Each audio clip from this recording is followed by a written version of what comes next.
This is ChangeMakers with Katie Gore, finding the right solutions for the affordable housing community. Thank you for joining me for my continuing conversation with Antonio McGinnis. We've been talking about the path that he's taken to become the executive director of the Huntsville Housing Authority. Antonio, we've been talking about several things here, but let's now talk about Huntsville. It's quickly becoming a hotspot for technology and aerospace jobs, and it has been growing rapidly over the last few years. How has that impacted housing prices, and what are the specific challenges? Huntsville is definitely a hard market. Before I got back into the housing industry, I did real estate. What we were starting to see is that prices were going up. The amount of time that houses were on the market, that time was decreasing.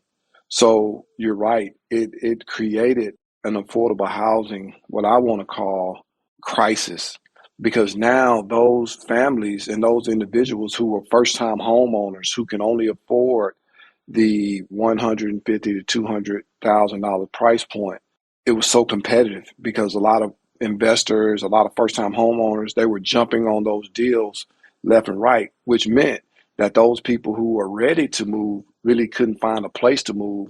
So it kind of forced them to stay in place. The real estate market has done its work here in Huntsville, and I think it's driven by the jobs that have come to this city, and I think it's kind of stretched the market a little bit. I can remember that houses used to be on the market for 30 days, actually being taken off within one or two and having multiple offers, which created a problem for our waiting list because now people who were in a position to move up and out were having to wait because those who were in a position to move just weren't ready to move because there was not a lot of homes on the market. So what do you have planned for the Huntsville Housing Authority in the way of development activity? One of the things that I do understand is we have to become the affordable housing developer here in this city. And so we're partnering with other developers who are looking to have a market for the 60%, 30% AMI, those folks who are just making enough to be able to afford a livable wage. And so we're just trying to be creative and making sure we maintain the portfolio we have, but also looking to be more creative as we partner with the city, as we partner with these other developers to make sure that we're intentional in making sure that we have something for those individuals who the market just doesn't cater to right now. So how do you make the decision between demolishing versus rehabbing existing stock, which I'm sure, several communities have quite a bit of attachment, just even like we talked about earlier, whether it's emotional equity or some type of history associated with these buildings. How do you go through that process? I think it's all about capital improvements and money and what we have on the table and what we can afford to invest in a property that may be 50, 60 years old, the type of money and resources that may be out. We're actually in the process of working together with our city, the city of Huntsville, to redevelop one of our communities, which were, built back in the early 60s, late 50s. But we're going to use that approach by actually trying to get an implementation grant through the Choice Neighborhood Initiative. And that will give us an opportunity to totally redevelop that community. But we have to look at opportunities like that, and we have to look at how we can partner better with the city so that the funds will be available. We don't have to displace individuals without giving them the opportunity to come back into that neighborhood because we don't want to get into gentrification as well.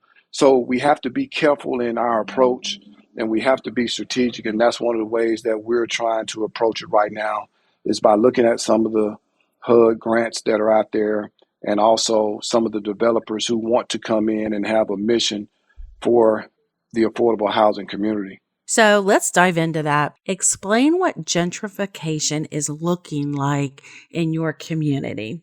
It's really crazy. I can remember being in a neighborhood. I was doing workforce development for a couple of years before I came back to the housing authority, along with some real estate development. And I just kind of saw a community where the average price of the homes were probably 30 to $40,000. And I knew that because I was a resident of the community. Well, in one of my meetings that I had with a builder, we were trying to get some young people housed and jobs, and the guy kind of circled back around to me and said, "Man, you need to ride through this neighborhood. There are 300, $400,000 homes in this neighborhood." And for the rest of the meeting, I was just lost because I'm like, there's no way a community that sits right across from public housing has homes that are 300, $400,000. So I had to go and drive through. And to my surprise, there were like 8 to 9 homes already up, constructed. And I had the app, so I just kind of saw what the prices was. And it shocked me that this community was getting ready to make that turn and make that change where the individuals who probably was raised in the community, who lived in the community, they weren't going to be able to afford to live in that community because the price was starting to change and the neighborhood was starting to change right before our eyes. So for us, there's small pockets like that all across our city, which we try to do a better job of identifying those communities so that we can have a better control of what happens. But when it happened like that, it just takes everybody by surprise. And you just got to keep your head on a swivel because you never know when that next neighborhood is going to start to transition. And the folks who were raised and born and lived there won't have the opportunity to maintain their livelihood in that neighborhood because it's changing so fast. And isn't affordable housing one of those tools or those stabilizers that can work, to the advantage of a community in a scenario that you're talking about? I truly believe it can because one of the things that I believe in is that we should try to decentralize some of the poverty that we have. And when you can add affordable components to every neighborhood, then that's a way of decentralizing all the neighborhoods who really need the help. But if you can put people in places in neighborhoods that are not so poverty stricken, then you start to see the community change a little bit. And this is a tough one, and clearly communities are struggling with this. It looks at everything from, infrastructure improvement to impacts of race, impacts of longevity of the community fabric. I mean, it is hitting on all of the, traditional neighborhood topics here. How do you think, the Huntsville Housing Authority is going to take a active role or development role? I mean, what would you envision you guys to do, to try to find that right balance for communities? Unfortunately for us, I think we have to work behind the scenes because we still live in that community where people say, not in my backyard. And so if we partner with organization and developers where we're not leading the effort, I think we will be able to make an impact just by kind of locking arms with individuals and not leading out because whenever people hear public housing, they go into a shell and they get frightened because they're thinking, once again, not in my backyard. What is this going to do to my neighborhood? Who are these people who are coming in and what are they going to do? And so we have to kind of be strategic in making sure that when we do go out and make those development choices, that we partner with the right agency and the right firm that can help us as they kind of lead the charge and we provide them with some tools to help them develop those neighborhoods. So let's go over for a minute. If you were going to say 3 things that you could break the myths or the incorrect facts about public housing, what would you say those 3 things are? I would say one is that oftentimes I hear people say that individuals who live in public housing don't want to do anything with their lives. They're there for a reason, and that's all they want. Number two is that there's no sense of community in public housing. I can remember being a kid and my community was strong. I had individuals who looked out for each other, family members that would embrace each other, and that was community. And we had a strong community because everybody looked out for each other. And third, I think people don't understand that individuals that live in public housing get up and go to work every day. They're not people who just kind of sit in the back and watch the world go on about its business. Our families work and they get out and they try to be productive citizens. And so those are the three things that I would really try to get people to understand. You know, when I worked in public housing, one of the things I would always hear is the way people would take care of the property, or which all property management and apartments contend with. It's not just an affordable housing issue. And another thing that I would always hear is, and this one was like just really didn't even relate. I mean, a myth and a wrong fact, doesn't really have, it's not rooted in truth. The one thing I would hear is, the number of kids. And, we had pulled all the kinds of numbers for our community to show that we had more families that had 2 or less kids. And it is so sad to hear people still grab on to those misfacts and not realize the truth about people who are needing affordable housing for this period of their life and really understand what they're going through on a personal level. So I thank you for sharing those debunking myths. I think it's something that all of us who are working in this field have to continually do. And I guess that's part of our advocate hat, isn't it? It is. And, it's funny you mentioned that people who, they're taking care of property. We actually, I was notified by a citizen. We had a town hall meeting and somebody had mentioned that we need to do something about the Section 8 clients who live in our community. They keep the grass high. They don't do this and they don't do that. And he said that in a public forum.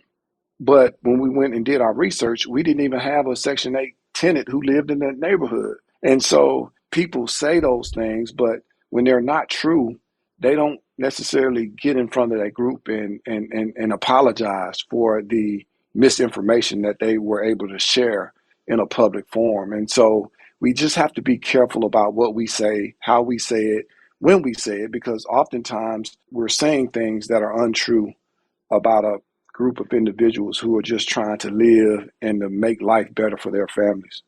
Mm-hmm, exactly. We also talk about family units being in affordable housing, but there are so many communities that are for seniors and that are for, people with, whether it's a veterans or, transitional housing or anything like that. And every single one of them kind of get painted with these broad stroke types of things. And there's so many fabulous opportunities for people. When I think about the seniors, maybe they don't want to be homeowners anymore, but they are definitely not, ready for anything that's not independent living. And affordable housing is a fantastic way for them to be in independent living. And so we really have to stand up for affordable housing and what that means and what that's providing and who, it's providing for. So thank you for going through that with us. One thing that you guys have also accomplished when we look at what the Huntsville Housing Authority is doing is you guys have received the HUD designated Envision Center, which was a very competitive process. How is that going for you? I'm from the social service background. I just believe in social service. I believe in organizations coming together to provide service to the community. So when we had an opportunity to apply for that designation, we were just all in because we already had the partners doing the work. All we had to do now is to find a way for them to start working together on a unified front without duplication of services. So we're still in the process of making sure that stays in place. Right now, we have a campus where we have over 12 organizations who are really pouring into one of our neighborhoods. And I think it's working wonderful. We still have some kinks that we need to work out, but I think once we get those things worked out, we're going to have a model community that will be just thriving, and it'll be a model for the country, I believe, because there's nothing like partnership and organizations coming together to provide resources and tools for a community. They provide the services, we have the individuals, and it's a perfect marriage. One of my favorite things that I require of all of our new staff at Quadell is for them to write their own passion statement. And it's usually like a short, 1 or 2 sentences about what makes them passionate about the work that they do with affordable housing. So I want to know your why.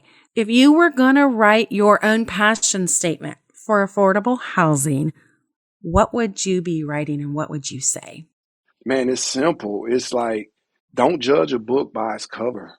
I'm a kid who grew up in public housing, who benefited from the services that were offered to me. My family and I were able to utilize the services that we needed at the time so that we could live. And so my passion just goes back to understanding that I know that there's an opportunity one day for a young person who's living in the community right now who probably doesn't even understand that one day they can be sitting in the seat that I'm sitting in, having the opportunity to directly impact policy and give somebody else an opportunity to make it out of a tough situation. So my passion just really runs in the fact of knowing that you can go anywhere from where you are. Your past doesn't define you, and your future is bright as you want it to be.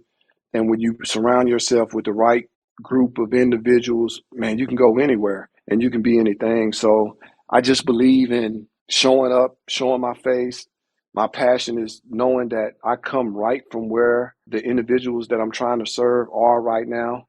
And if they can believe in anybody, they can believe in me, and they can believe in my story, and they can believe that, man, one day I can be right there in this seat helping somebody else make it out. Well, you are a living testimony of that and your leadership there, not just with the Housing Authority, but the community and even nationally, because you've been sharing that message with a lot of housing practitioners. And we appreciate everything you're doing for affordable housing. Well, I appreciate you taking time out to talk to me. I mean, this is definitely an honor for me to be on this show, and so I appreciate you taking time out to acknowledge that, and looking forward to doing other things in the community here in the near future. Thanks for listening to Changemakers with Katie Gore. To find out more about Katie, go to quadell.com. That's QUADEL.com. This has been a production of Forbes Books Radio.